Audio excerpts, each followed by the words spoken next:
B, which is 12 fifths. Our objective today, or our goal today, is to turn an improper fraction. Remember, improper fraction means my numerator, which is my top number, is greater than my denominator. And we're going to turn that into a mixed number.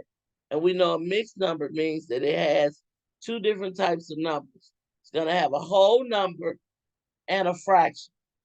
So the first way we're going to do this will be the fourth grade way, which means we're going to use a number bond.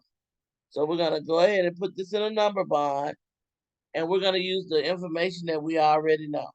So one of the things that we already know is when we change this to a mixed number, our denominator does not change. So I'm going to go ahead and put my denominator in each one of these number bonds. And you know to do what I'm doing on the video. All right, the second thing I need to know is what type of fraction equals 1. What does a fraction that equals 1 look like? And we know in order for it to equal 1, the denominator and the numerator has to be the same number. So what will my 1 look like here?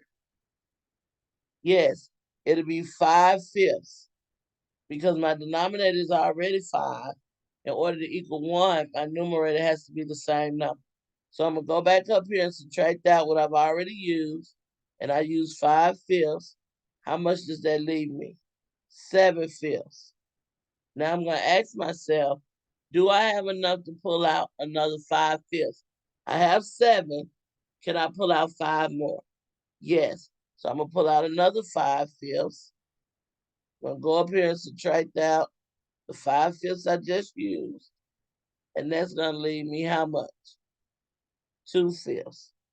Then I'm going to ask myself what question? Do I have enough to pull out another 5 fifths? No, I only have 2.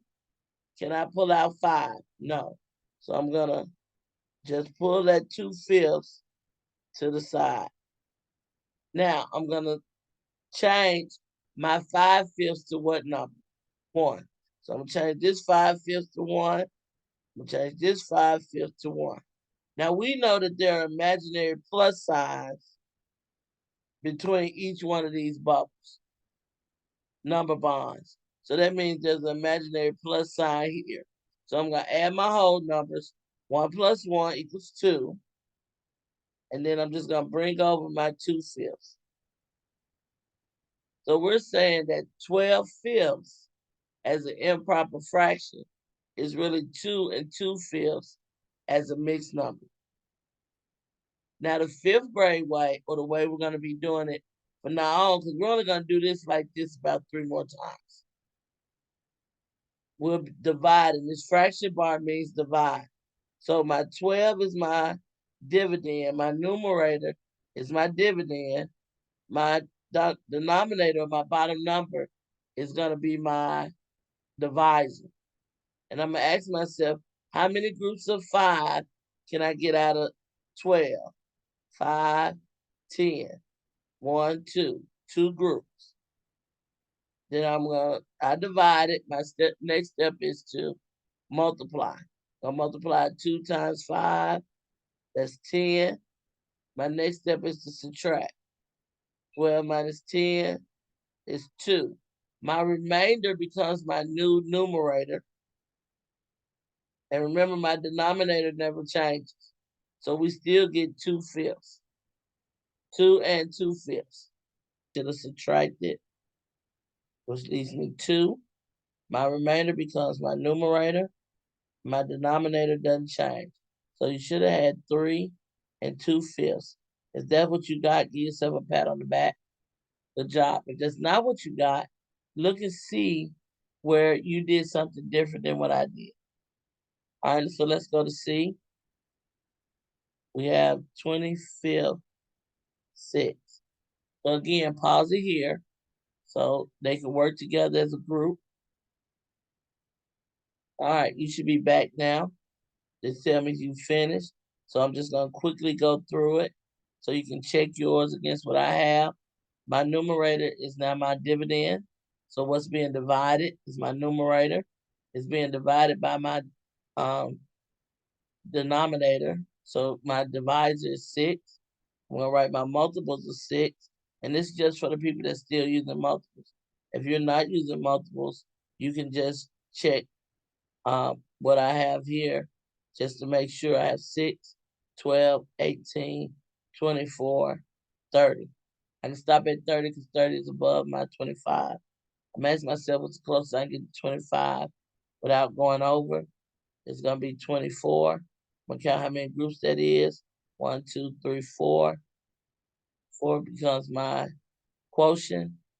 I've divided. My next step is to multiply. 4 times 6 is 24. Then I subtract.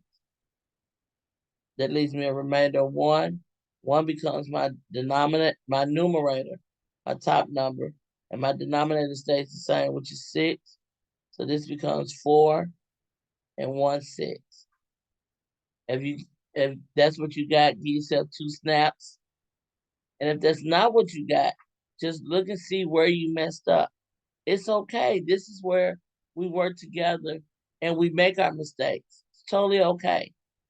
But the thing is, can you see where you made your mistake? Was your mistake in multiplication? Was it in division? Did you subtract wrong? All right, so let's go to D. D is 37. All right, so whoever's over the video, pause it here. All right, so we should be back. You should have worked it out on your own. So 30 should be our dividend. That's what's being divided. 7 should be our numerator. 7, which is our denominator, is our divisor. Okay, if you're still working with your multiples, you should have wrote your multiples of 7 on the side, which is 7, 14, 21, 28, 35. Okay, I'm asking myself what's the closest I can get to 30 without going over. That's 28. I'm gonna count how many groups that is. 1, 2, 3, 4. 4 goes in my quotient. My next step is to multiply. 4 times 7 is 28.